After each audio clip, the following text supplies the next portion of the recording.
The third stage is anaphase. In anaphase, the centrioles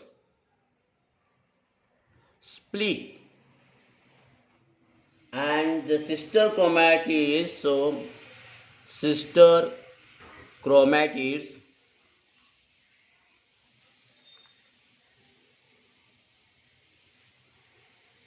are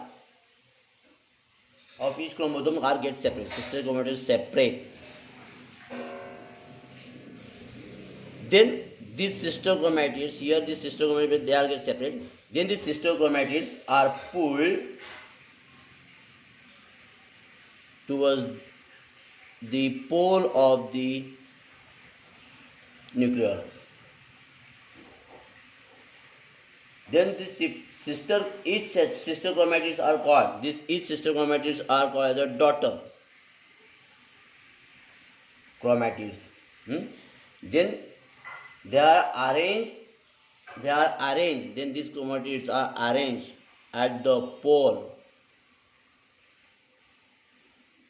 like a bunch of bananas.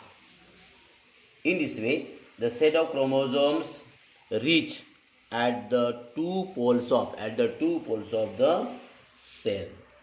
Then the fourth stage takes place, that is the telophase. Fourth one is the telophase. In this, the chromosomes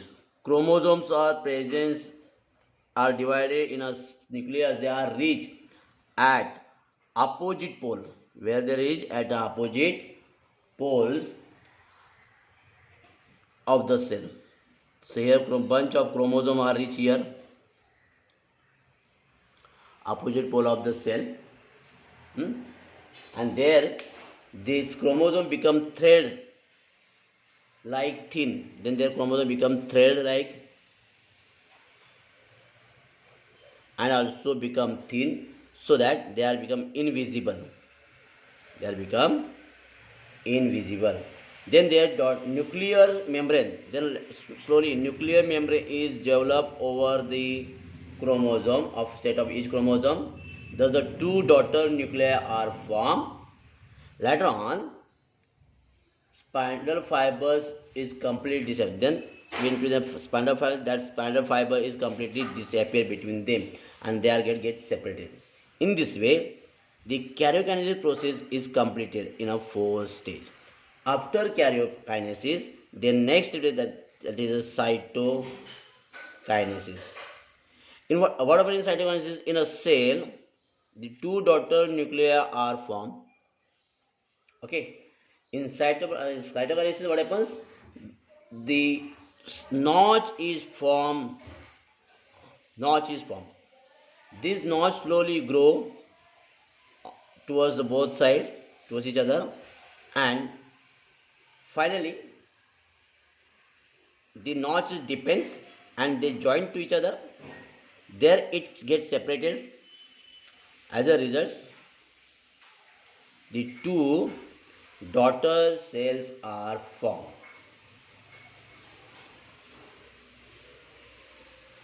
In this way, by karyokinesis and then cytokinesis, the single cell is divided into two cells by the cell division called as a mitosis. In the next period, next type is a meiosis. The next cell division is meiosis. What happens in meiosis?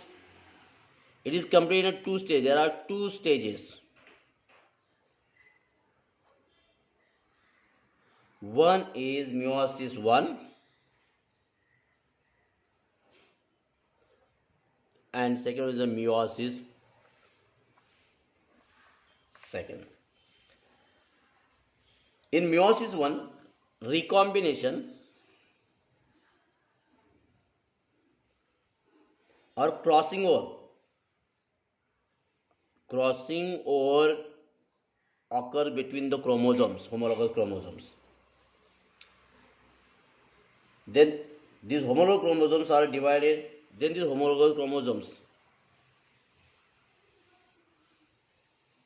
homologous chromosomes are then divided, and thus from this homologous chromosome haploid cells are formed. What is formed?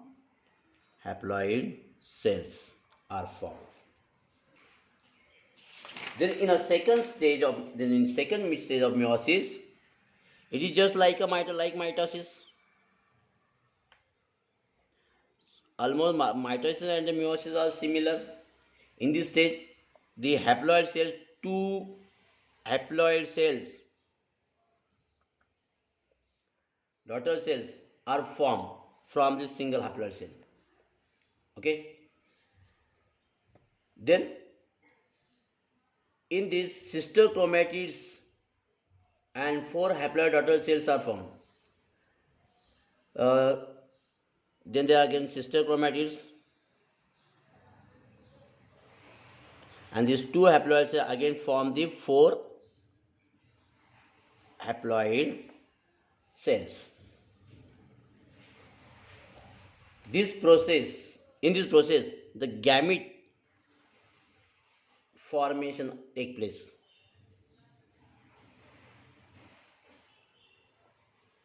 Therefore, haploid cells that carry n number of chromosomes are formed. Then from this, the 2 number of chromosomes are get double and form a diploid number of chromosomes or cell is formed. Thereby genetic recombination. Then here, to formation n number to n, the genetic recombination process take. Which one? Genetic recombination process is taken. In this way, the mitosis and meiosis cell division take place in a living organisms. See here, this is the meiosis first stage, and then meiosis second stage. In this, in meiosis second, prophase, metaphase, anaphase, telophase, 4 stages of the cell division take place, which is similar to the mitosis. Okay, here this mitosis stages, various stages in a mitosis can be studied in a onion root tip. In an experiment, by making the permanent slide, we can study the various stages. Okay, here the topic number 2, the living life process in a living part 1 is completed. Thank you.